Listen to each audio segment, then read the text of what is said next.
Magandang hapon mga madi. Welcome sa aking magulong kwarto. Yan, kita niya yan? Kita niya yan mga madi? Magulo yan mga madi. Magulo. Pero, kaya magulo yan mga madi kasi nag-rearrange na naman tayo ng ating kwarto. Diba? Pag nag-rearrange tayo, alam niyo mga madi, kung hindi nyo na-realize, every time na magre-rearrange kayo ng gamit sa kwarto niyo, ang isa sa magandang benefits talaga dyan is yung nalilinis ang kwarto, nalilinis ang bahay, yung mga gilid-gilid ba na hindi lang siya basta makukuha or malilinis like everyday or weekly linis. So nalilinis lang siya kapag nagre-rearrange tayo ng mga gamit sa bahay or ng kwarto natin or kung kahit saan pa man yan. Di ba mga madi, aminin nyo yan. Kasi yung mga gilid-gilid, yung sa ilalim, hindi yan basta-basta makukuha. Yung sa mga likod ng mga drawers, hindi yan basta makukuha ng everyday linis lang. Kailangan talaga i-remove mo yung mga furniture yan at i-rotate mo na naman yung mga gamit mo. Di ba mga madi? Tama yan. Agree ba kayo dyan? Comment down below kayo dyan mga madi kung agree kayo dyan. Yun yung na-realize ko actually. Every time na naglilinis ako or nag-rearrange ako ng mga gamit sa bahay. So, nag-break lang pala ako mga madi. Kaya makalat pa yan. At least numpisahan ko na yan kasi yung mga cabinets na yan, doon yan, mga madi, doon. Alam niyo yan. Tapos itong bed na to is dito naman. So, binalik ko na. Ito talaga yung pinaka-original na position, pero original na position ng mga gamit dito sa loob ng kwarto namin. At the same time, yun nga, change tayo ng beddings din na sabi ko nung one of my vlogs na sa last vlog ko na gusto kong mag-change ng bedding. So, nire-arrange ko na lang din ulit yung ating mga gamit. So, yan. And dito sa corner na to, naglagay ako ng plants na nasa water lang siya. Okay lang yan kahit wala siyang direct sunlight, kaya hindi yan kailangan. Like, ito yung plant na Monstera deliciosa. Meron din ako actually kinuha ko lang to doon sa dining table namin. Hinati ko. Kasi meron din kami sa dining table na nasa water lang siya. Hindi ko siya tinanim sa soil. Para may accent tayo ng plant dito. Kasi gusto ko magkaroon ng plants. So, naumpisahan ko na yan. Pero, matagal pa tayo matatapos dito. Nag-break lang ako mga mali. Naligo lang ako bago ko to i-continue. Kay si Lumi, mamaya sunduin na naman. Agoy. So, time check right now. It's already 11:55 mga mali. Malapit na yung ating vlog. Alas 12 dito. Alas 5 dyan sa Pinas. So, panoorin yung mga mali. Ha? Baka naman. Support. Pambili ng bigas. Totoo yung mga mali. Baka naman. Nag-YouTube na lang din naman kayo. Nag-Facebook na lang din naman kayo. Manood kayo na aking vlog. Charay ko Pero walang sapilitan yan ha. Anyways, i-continue ko na to mga madi. Kaya marami pa tayong kailangan gawin. At the same time pala i-on ko din yung mga kasi plano ko din palitan yung hindi ko na alam yung gagawin ko mga madi. Plano ko din kasi palitan yung bedsheet doon sa kabilang kwarto. Tsaka yung mga unan, of course. Kailangan ko din palitan yon. And another load of laundry na naman. Walang katapos ang laundry. Buti na lang, yung kuryente namin, mura lang. Kahit pa paano. Kaya lang, nagagalit si Josawa kapag punong-puno lagi yung washing machine. Ayaw niya ng punong-puno. Pag-alis na lang ni Josawa. Kasi wala na siyang magawa. Kapag nag-load ako ng laundry na madamihan, wala siyang magagawa. Suwail na asawa yan.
Malapit na ako matapos. Labas ulit ako mga madi.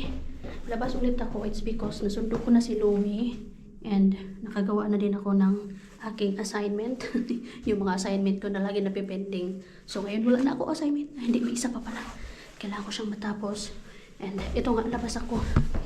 Dahil mayroon tayong mystery grocery bag na kukunin. Okay, wala. Yung kuryente mga madi. Lagi ako nakukuryente. Kaya yun yung ginagawa ko na parang akong tanga. May nakakita sa akin sa ginagawa ko. Merong nagsabi sa atin ng mga madi dyan na ano daw, sa sapatos ko daw yung kuryente. I think hindi siya sa sapatos mga madi. Ito kaya lagi kong gamit na sapatos mga madi. At hindi naman ako nakukuryente kapag hindi ako nagka-car, kapag hindi ako gumagamit ng sasakyan mga madi. So I think may ano to, related to sa sasakyan. Dahil dito sa upuan, maybe. Basta mga madi, nabasa ko kasi yun sa, hindi nabasa, talagang chinat GPT ko mga madi. Kasi ano, nagtataka ako, bakit every time na gumagamit ako ng sasakyan, nakukuryente ako. Pero pag hindi ako gumagamit ng sasakyan, hindi naman ako nakukuryente. So, chinat GPT ko siya. Maraming factor, pero sure ako na hindi dahil sa shoes ko mga madi. Kasi, pag hindi ako nagsasakyan, hindi ako nagdadrive, hindi naman ako nakukuryente. Na double kill pa naman ako kaninang umaga mga madi. Paghatid ko kay Lumi kaninang umaga, kaya nag-carman ako. Na ano ulit ako, uy, grabe yung static talaga, yung kuryente. So, ang gawin daw dapat is yung key daw, yun daw yung parang i-open ko. I mean, i-ano sa metal ba? Hawakan ko daw to. Dal ako kanina do mga madi. May napuri, may neighbor na pala na dumating. Nagulat tuloy ako. Napalagay tuloy ako ng camera sa ating bulsa. Kay nakaharang man yung sasakyan natin. Di man makadaan yung neighbor. More on English. Ano email ba?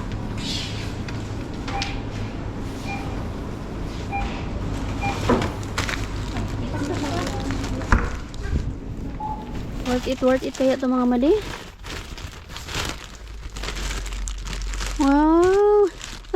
May light pa. Oh, dami na naman light pa. Uy! Meron na naman salmon.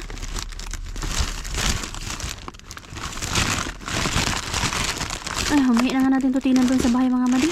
Humihi na sa bahay. In fairness mga madi, hindi ako nakuryente. Moy!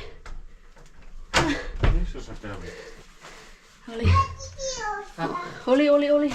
Ylläri kasi. Yeah. Alibilussa. So, ayun na nga. Hindi ako. Wow! Oh! Yo! Dami yan chika mga madi. So, hindi nga ako nakuryente mga madi. Hindi ko alam kung dahil sa hinawakan ko yung key bago ako umalis sa sasakyan at mag-open ng doors doon sa garage, or dahil dito sa jacket ko na hindi siya ma-static ba? Hindi ko alam. Kasi yung kanina at napapansin ko kapag yung jacket ko na yun din, yung suot ko, nagkakaroon ako ng static or kuryente ako. But this time hindi siya. Hindi ko alam dahil sa key na hinahawakan ko lagi. Yung metal talaga mga mani. Or dahil dito sa jacket na to. I don't know. Hi, Kulta! Hi! Oh! Uy! May ano ba naman tong batang to kanina? Mayroon siyang nag-dry yung ilong niya ng dugo mga madi. Tinatawagan ko nga kanina yung nursery worker, mga around 4:30 na siguro yun. Kaya lang wala naman ng tao doon sa daycare and iniiwan siguro nila yung phone nila ba. So walang samagot. Nag-ano pa rin kasi kanina nagdugo ng konti ba. Hindi ko siya napansin nung nandun kami sa pagsundo kay Lumi sa daycare kanina. Hindi ko siya napansin. Napansin ko lang siya nung nasa front yard na kami. Napansin ko na dry ng dugo yung ilong niya. And then nag-ano din siya, nag-bleeding ng very light. Nung naglalaro sila ng tatay niya kanina. So bukas itatanong ko yan sa nursery workers doon kung may nangyari ba kay Lumi. Kasi wala man sinabi kanina sa akin kung may nangyari ba kay Lumi. Kanina nung pagsundo ko, or siguro nakalimutan lang din. Kaya tatanong ko yung bukas. Anyway mga madi, tignan natin yung ating mystery grocer bag.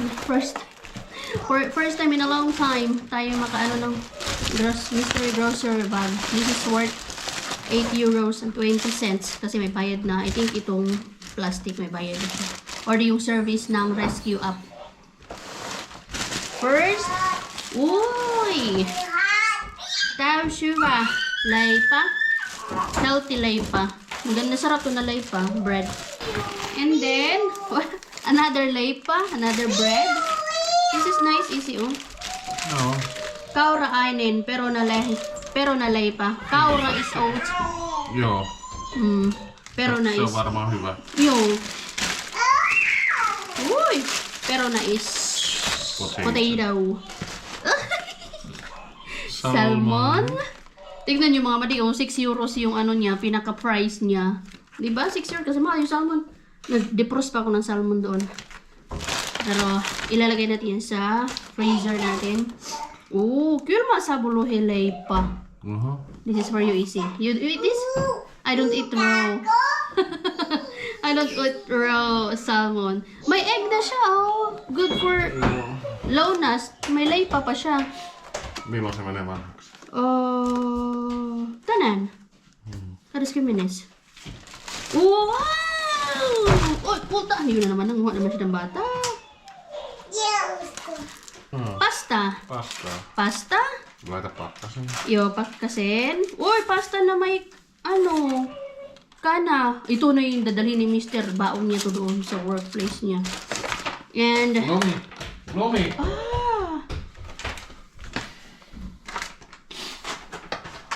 Did you get one? Okay. Kana fillet.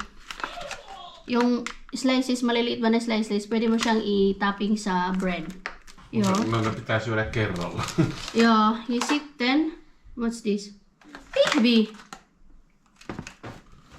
Kalapihvi. Kalapihvi. On se kalapihvi vai kanapihvi? Kala. Kala. Fish. Fish. Pakkasen. Joo. Mä voin syödä kyllä sitäkin tänään. Mitäs, kumpi sä haluat syödä? No jos mä syön tän. Asta syö. No mut siinä on, ei se riitä. Okei. Mikä tää? Tai Tai ei? sit mä voin ottaa Tämä? niin Okei. leipää. Okei. Ayan. Tai mitä kinkkua. Kinko! Sinapikalkuna! Turkey. Ito yung pinaka-paborito ko. This is my favorite. Sä saat syödä sen. Joo, masarap yan. Sekin pitäisi syödä tänään. Joo, tänään. Sä voit syödä. No en mä nyt kokonaan. Salad! Koleslav salat, se on hyvä. Ano to? Se on hyvä. Yo, salad. Masarap to mga madim. Ay, may ano na kami. May kainin na kami today. And this is what... Ay, wow! Gusto ko to. Ramen with chicken! Ay! Pakkasin. Pakkasin. Gusto niya ilagay lahat sa freezer namin. I can eat this. No jos sä syöt sen tänään. Ay, I will eat this today. Ramen with chicken. Ay, gusto ko to. That's it. Not bad mga madi kasi ito pa lang 8 euros, 6 euros na. So ilagay natin. Iniisip niya na kung ano sa kainin niya. Di ba? At least like if you pay the proper price, it's like a 25 euros. 25 to 30 euros. Yeah, 25 to 30 euros to mga madi. As in. Thank you Lord. Gracia. Worth it yung pinunta natin doon. Di ba na? Hoy, worth it na? Ha? Saan na yung ilong mo? Can I see your nena? What happened to your nena, oh? Nag-ano yan siya eh. Ayan oh. Kuiba yung ilong niya. Ilmeisesti hän on kaatunut, niin sanot vähän nenää koskee. Mutta ei se nyt ole Kumain na vaarallista. naman. So, yung kainin ko is ito. I know. You can bring this at work. This is your... Yeah. May ulam na siya. May lunch na siya. May lunch na si Shawa. Se on leipää. Yung kainin niya daw is yun. Dinner namin. Dinner niya.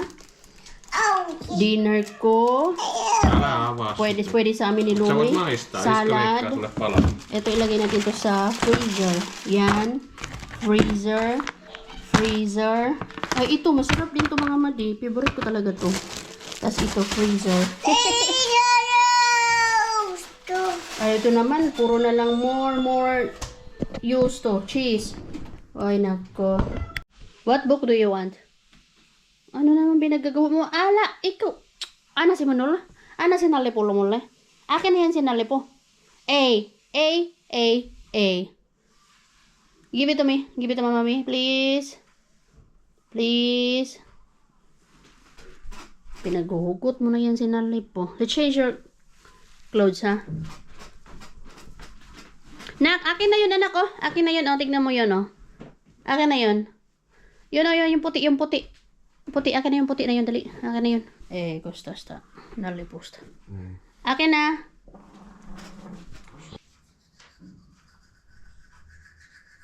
Yung box? Oh, data. Wait.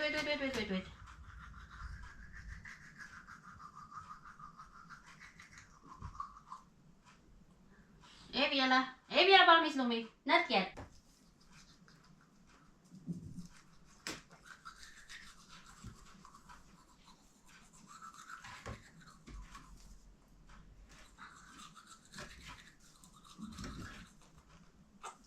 Ala pure.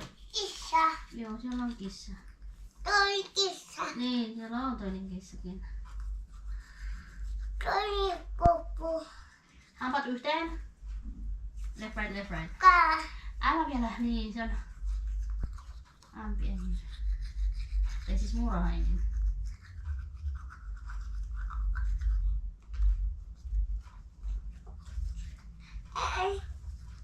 You find the pear.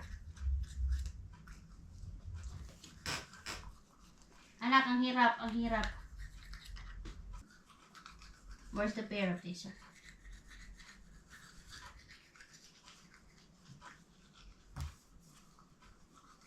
There. What about the teacher?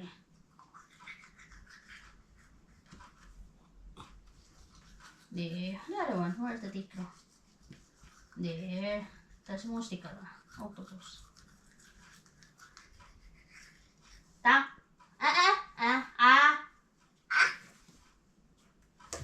Sige, after this, it's your turn.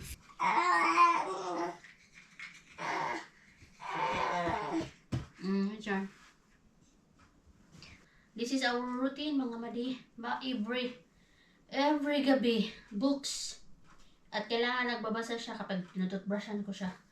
Okay, mahirap tutbrushan. Isa. Tinututbrushan ko siya. Then after ko siya tutbrushan, siya na magtututbrush. Isa. Yo, siya lang kisa. Yo, so mati lang kisa. These are farm animals. Mati lala. What's this? Ano to? Ano to na? Kana. Ricky. Yo, so niya Ricky. Yo. What's this? Ano to? Angka. Ano yan? Goat. Goat. In Tagalog, it's kambing. Angka. No, anak, in Tagalog, it's kambing. Sano kambing? Kambing. Kambing. There's the turkey. Cookie. Turkey. Turkey sa ano? Kalko na, in Finnish. Ito yung payamin ko, era. Aso. Sanong aso? How? May taaso sa ano? Angka. Ito yung hanhi. Hanhi.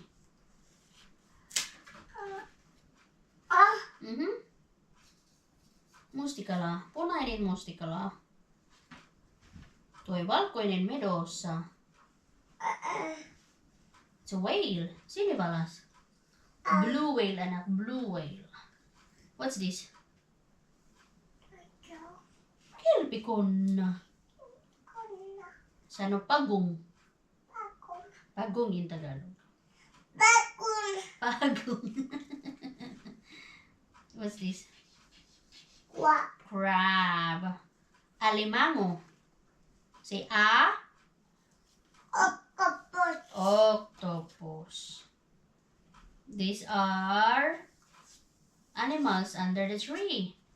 Under the sea. Animals under the sea. What is this? Tama. Joo, punainen meritähti. Left, right, oi. Left, right, left, right. Left, right, left, right, left, right, left, right, left, right. Viidakko. Ano to na? Monkey. Up, monkey. Unggoy in Tagalog. Sana unggoy? Unggoy. Viidakon kätköissä. Tuo on valtava norsu. Valkoinen aksolutti. Verta hepu or hepu. Tukani. Story of Noah and the flood. Lots of animals. See? This is the great flood. Noah builds an ark. And this is Noah. And there are two pairs of, Isa. two pairs of every kinds of animals. Frog. Sad. Who is sad? The lion is sad. Kaikkosan. The tiger is sad. Oh no. Because this is the story about the great flood. After Noah finished the ark, God gave Noah 7 days to load all the animals and supplies. Noah made sure to have a special place ready for each kind of animal. He packed the ark full of food and supplies. Then the rain began. First, a bit of butter, then a torrent. The dragon was covered in water. Noah knew the time had come for God's great flood. Noah went into the ark with his wife and children. Then the animals marched inside. 2 by 2, the animals crawled into their stalls. Everyone was glad to be safe on Noah's ark. Noah made sure his family was on board. Then he counted all the animals. Yep, everyone was there. They were ready to go. The flood rose higher and higher and higher. This is the Isaac born. Mummy, Mama. You want to be Mama. You don't want to find Moses, the baby in the basket. Do you want to find the baby in the basket? No? Are you sure? Baby in the basket. Where is it? Baby in the basket. Moses. Where are you?